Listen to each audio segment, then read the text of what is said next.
Bonjour, je suis pharmacienne à Angoulins, dans le 17. Pendant la crise Covid, au début du moins, j'étais en congé outre-mer et ma remplaçante, que je remercie beaucoup, qui n'a pas voulu être enregistrée, mais m'a écrit un petit témoignage que je voulais vous lire.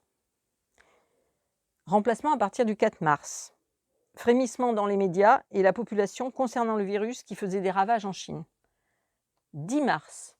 Problème en Italie vers Milan avec frontières fermées.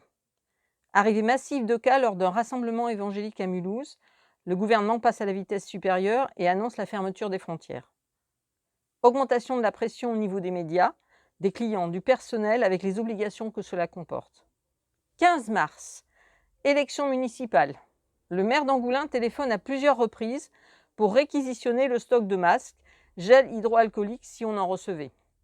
Problème d'approvisionnement en matières premières par rapport à la formule de solution hydroalcoolique qui circulait sur le net. Plus de glycérine, plus d'alcool.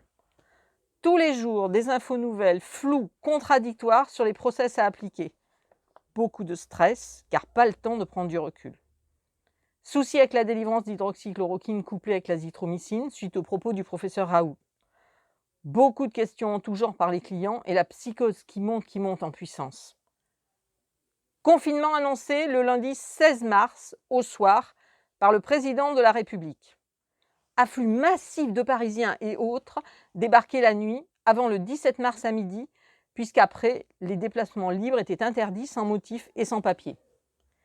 Mise en place pour les employés de la feuille obligatoire à fournir pour aller au travail.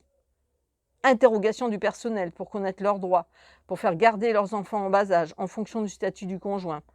Appel au comptable pour fixer les choses. Mise en place des mesures barrières dans la pharmacie. Mais bonne cohésion de l'équipe, très concernée, mais très inquiète.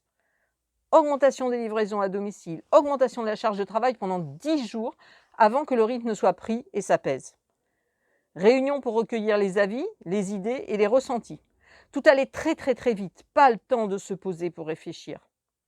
Problème de dotation de masques, avec des listes évolutives de bénéficiaires, quantité. Les préparatrices n'ont été prises en compte qu'en avril.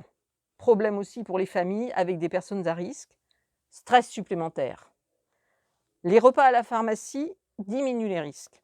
En rentrant, tout le monde se déshabillait dans une pièce à part avec douche, lavage de tout à 60 degrés, tous les jours pour éviter de contaminer les familles.